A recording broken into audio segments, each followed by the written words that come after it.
ஓம் ஸ்ரீராம ராம ராமேதி ரமே ராமே மனோரமே சகசிரநாம தத்துல்யம் ஸ்ரீராம நாம வராணனே.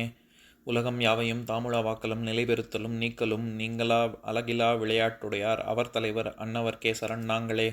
எத்திர எத்திர ரகுநாத கீர்த்தனம் தத்திர தத்திர கிருத்தமாஸ்தகாஞ்சலிம் வாஷ்பவாரி பரிபூர்ணலோச்சனம் மாருதிம் நமது ராட்சசாந்தகம். அஞ்சிலே ஒன்று பெற்றான் அஞ்சிலே ஒன்றை தாவி அஞ்சிலே ஒன்று ஆறாக ஆரியர்க்காக ஏகி அஞ்சிலே ஒன்று பெற்ற அணங்கை கண்டு அயலாரூரில் அஞ்சிலே ஒன்றை வைத்தான் அவன் எம்மை அழித்துக் காப்பான். இன்னைக்கு நம்ம கம்பராமாயணத்துல பாலகாண்டத்துல மிதிலை காட்சி படலத்துல 94வது பாடல் பார்க்க போறோம். அறுசுவைத்து ஆய உண்டி அரச நின் அணிகத்தோடும் பெருக என அழித்து வேந்தொடு யாவரும் துய்த்த பின்றை நறுமலர் தாரும் வாசக்கலவையும் நல்கலோடும் உருதுயர் தணிந்து மன்னன் உய்த்து உணர்ந்து உரைக்கலுற்றான். இதுதான் பாட்டு. இப்ப நம்ம பதம் பிரிச்சு பொருள் பார்க்கலாம்.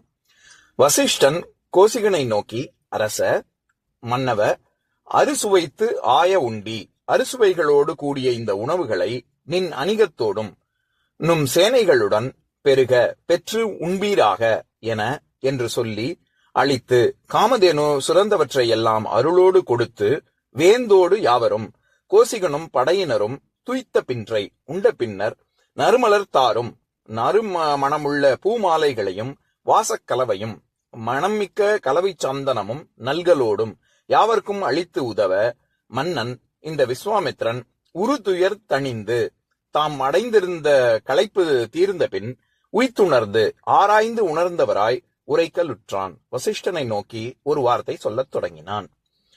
இந்த பாட்டுல இருக்கக்கூடிய நயங்களை பார்க்கலாம். அதாவது சென்ற பாடல்ல பார்த்தோம்ல, சுரபி வேணுங்கிற சாப்பாடு எல்லாத்தையும் நீ கொடுக்க வேண்டும் அப்படின்னு அவர் கேட்டுக்கொண்டதுக்கு இணங்க அந்த படைக்கு, விஸ்வாமித்திரருக்கு அவருடைய படை எல்லா சேனை வீரர்கள் எல்லாருக்கும் சேர்த்து அமிர்தம் போன்ற ஒரு உணவை காமதேனு அளித்தாள் அப்படின்னு. அப்பேற்பட்ட உணவு அறுசுவை, அதனாலதான் அறுசுவை ஆய உண்டி அப்படின்னு சொல்றாரு. அறுசுவைத்து ஆய உண்டி, அறுசுவைகள் கொண்ட அந்த அமிர்தம் போன்ற உணவை சேனைகளுக்கு கொடுத்தார் அப்படின்னு. இந்த அறுசுவை நம்ம எல்லாருக்கும் தெரிஞ்சதுதான். உவர்ப்பு, புளிப்பு, துவர்ப்பு, தித்திப்பு, கார்ப்பு, கைப்பு அப்படின்னு. இது நம்ம சமஸ்கிருதத்துல ஷட்ரஸ் அப்படின்னு சொல்லுவாங்க. ஷட்டுனாலே ஆறுன்னு அர்த்தம். அதனாலதான் ஆறுமுகத்தை ஷண்முகம் அப்படிங்கிற சமஸ்கிருத பதத்துல ஷண்முகம்னு வரும். அதையே தமிழ் படுத்தி ஆறுமுகம்னு வரும். எதுக்கு சொல்றேன், நம்ம ஒரு கலாச்சாரம் எவ்வளவு மேம்பட்டது அப்படிங்கறத எதை வச்சு நிர்ணயிக்க முடியும் அப்படின்னா, அவர்கள் பேசக்கூடிய மொழி, அதுக்கப்புறம் அவர்கள் உண்ணக்கூடிய உணவு. இது ரெண்டு தான் இருக்கிறதுலே. மற்ற விஷயங்களும் இருக்கு, அவங்க என்ன மாதிரி ஆடை அணிஞ்சுக்கிறாங்க அதெல்லாமும் இருக்கு. ஆனா பிரதானமாக இருக்கக்கூடியது அவர்கள் சாப்பிடக்கூடிய உணவு, அவர்கள் பேசக்கூடிய பாஷை, மொழி. இதை வச்சுதான். எதுக்கு சொல்ல வரேன், ஒரு ஒரு இந்த 6 சுவைகள் இருக்கு அப்படின்னு ஆராய்ச்சி செய்து பல நம்மளுடைய முன்னோர்கள் இதெல்லாம் கண்டுபிடிச்சிருக்காங்க. எந்தெந்த சாப்பாடு, இது மட்டும் இல்ல, எந்தெந்த எதெல்லாம் எடிபிள், எதெல்லாம் சாப்பிடக்கூடியது, எதெல்லாம் தவிர்க்கக்கூடியது அப்படிங்கறதையும் ஆராய்ச்சி பண்ணி கண்டுபிடிச்சிருக்காங்க. அது மட்டும் இல்லாம இப்ப விஷச்செடி எது, நல்லது சாப்பாடு எது அப்படிங்கறத பாக்குறாங்கல்ல. பல தலைமுறையாக இதுல ஆராய்ச்சி செய்து அப்புறமா தான் கண்டுபிடிச்ச ஒரு உண்மைதான் இப்ப நம்ம அனுபவிச்சுக்கிட்டு இருக்கோம். இந்த 6 சுவை சாப்பிட்டு நல்லா நம்ம அன்றாட வாழ்க்கையில நம்ம உணவு எவ்வளவு அவசியம். எதுக்கு சொல்ல வரேன், இதுல எதை சாப்பிடணும் எதை தவிர்க்கணும்னு சொல்றது மட்டும் இல்ல, உணவே மருந்துன்னு சொல்லி எதை எப்படி சாப்பிடணும் அப்படிங்கிற ஒரு விஷயமும் சொல்லிருக்கல. ஏன்னா சில செடிகள், எனக்கு அதை பத்தி முழுசா தெரியாது, ஆயுர்வேதத்தை பத்தியோ அல்லது சித்தா வைத்தியத்தை பத்தியோ எனக்கு பெருசா தெரியாது. ஆனா நான் சொல்ல வர்றது என்னன்னா, எதை எப்படி சாப்பிடணும். இப்ப சில செடி இருக்கும், அதுல வேர் விஷமா இருக்கும், ஆனா தண்டு நல்லா இருக்கும். இல்லாட்டி பூனுடைய இதழ் நல்லா இருக்கும், ஆனா இலை சாப்பிட முடியாது. இந்த மாதிரி எல்லாம் நிறைய விஷயங்கள் இருக்கு. அது மட்டும் இல்லாம அதை பொடி பண்ணி சாப்பிடணும், இதை அரைச்சு சாப்பிடணும், இதோட கலந்து சாப்பிடணும், இப்படின்னு ஊர்பட்ட விஷயங்கள் இருக்குல்ல. எதை எந்தெந்த நேரத்துல சாப்பிடணும் அதுவும் இருக்கு. காலமும் அவசியம். மழை காலத்துல ஒண்ணு சாப்பிடணும்னு சொல்லுவாங்க, வெயில் காலத்துல வேற ஒண்ணு சாப்பிடணும்பாங்க, எதை சூட்டை தணிக்கும்னு. இது இத்தனை விஷயங்கள் இருக்குல்ல. இது எல்லாமே நம்ம முன்னோர்கள் ஆராய்ச்சி செய்து நமக்காக கொடுத்திருக்காங்க. இதெல்லாம் இதுல இருந்தே நமக்கு தெரியும் நம்மளுடைய பழமை எவ்வளவு, நம்மளுடைய கலாச்சாரம் எவ்வளவு பழமையானது, தொன்று தொட்டு வந்திருக்கு. அதுவும் ரொம்ப அவசியம். அப்படி பார்த்தா உலகத்துல சீனர்களும் இந்தியர்கள் நம்ம பாரத தேசத்துல இருக்கக்கூடிய கலாச்சாரம் இது ரெண்டு தான் ரொம்ப பழமையானது, தொன்று தொட்டும் வந்திருக்கு. ஏன்னா சில பேர் வந்து ஈஜிப்ட் அவங்க இந்த ஃபாரோஸ் எல்லாம் சொல்றாங்கல்ல, அவர்களெல்லாம் சொல்லுவாங்க. அது உண்மைன்னா கூட தொன்று தொட்டு இல்ல. அது மட்டும் இல்லாம ஆப்பிரிக்கால இருக்கக்கூடிய பல கலாச்சாரங்கள், மொழி மொத்தமாகவே அழிந்து போயிருக்கு ஆங்கிலேயர்களுடைய படையெடுப்பின் காரணமாக. எதுக்கு சொல்ல வரேன், ஒரு ஊர்ல ஒரு பிரதேசத்துல அல்லது ஒரு நாட்டுல இருக்கக்கூடிய மக்கள் அவங்க எவ்வளவு உயர்ந்தவர்கள் அப்படிங்கறத அவங்க சாப்பிடுற சாப்பாடை வச்சே கண்டுபிடிச்சிட முடியும். அந்த மாதிரி இங்க அறுசுவைத்து ஆய உண்டி, இந்த மாதிரி 6 சுவைகள் கொண்ட பதார்த்தங்கள் எல்லாத்தையும் அவருக்கு கொடுத்து அவரை சாப்பிட்டதுக்கு அப்புறம் இவர் விஸ்வாமித்திரரிடம் வசிஷ்டரிடம் ஒரு வார்த்தை மேற்கொண்டு பேசுவதற்காக ஆரம்பிக்கிறார். அதுக்கு முன்னாடி பொதுவாகவே நம்ம சாப்பிடுற சாப்பாடுன்னா வெறும் சாப்பாடை கொடுத்துட்டு அப்படியே விட்டுற மாட்டோம். எப்படி டிசர்ட்னு சொல்றாங்கல்ல, ஐஸ்கிரீம் சாப்பிடுறது, இனிப்புகள் பதார்த்தங்கள் சாப்பிடுறது அப்படின்னு, அந்த மாதிரி நம்ம சாப்பிட்டதுக்கு அப்புறம் இது வெத்தலை தாம்பூலம், வெத்தலை பாக்கு அது கொடுக்கறதா இருக்கட்டும். இல்லாட்டி இங்க என்ன பண்றாரு இவர், 2 விஷயம் சொல்றாரு கம்பர். நறுமலர் தாரும் வாச கலவையும் அப்படின்னு.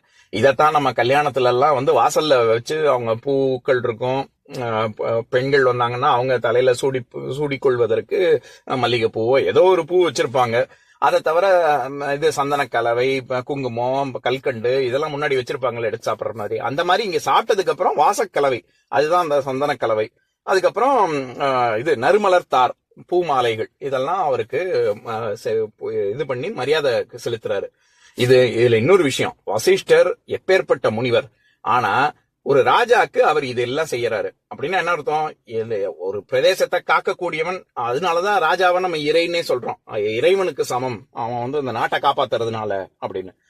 அடுத்தது உருதுயர் தணிந்து உய்த்துணர்ந்து அப்படின்னு சொல்றாருல, அந்த இடத்துல என்ன துயர் அனுபவிச்சான் அப்படின்னு கேட்டா 2 விதமா சொல்ல முடியும். வேட்டையாடுறதுக்காக தானே வந்தான் விஸ்வாமித்ரன்.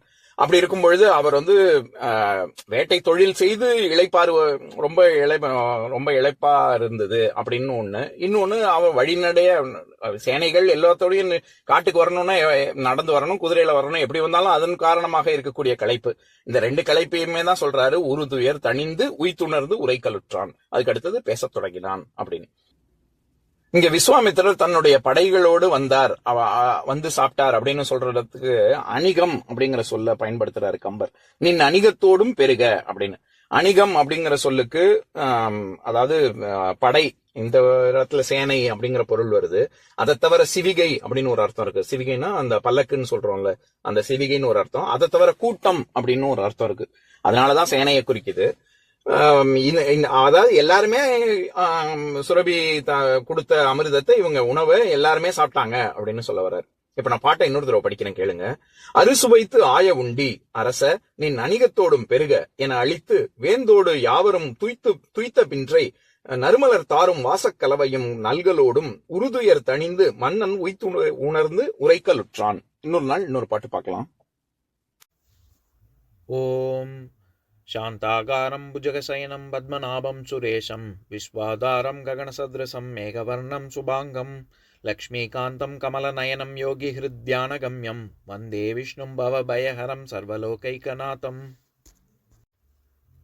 உம்பரோடு இம்பர்காரும் உலகம் ஓர் 7 எம்பெருமான் என்று ஏத்தி இறைஞ்சி நின்று ஏவல் செய்ய தம்பியரோடும் தானும் தருமமும் தரணி காத்தான் அம்பரத்து அனந்தர் நீங்கி அயோத்தியில் வந்த வள்ளல். ஓம் பூர்ணமதः பூர்ணமிதம் பூர்ணாத் பூர்ணமுதஸ்யதே பூர்ணஸ்ய பூர்ணமாதாய பூர்ணமேவாவசிஷ்யதே. ஓம் சாந்தி சாந்தி சாந்திः. ஓம் சர்வேஷாம் ஸ்வஸ்திர்பவது சர்வேஷாம் சாந்திர்பவது சர்வேஷாம் பூர்ணம் பவது சர்வேஷாம் மங்களம் பவது. ஓம் சாந்தி சாந்தி சாந்திः. ஓம் சர்வே பவந்து சுகினः सर्वे सन्तु निरामयाः सर्वे भद्राणि पश्यन्तु मा कश्चित् दुःखभाग् भवेत्. ओम शांति शांति शांति.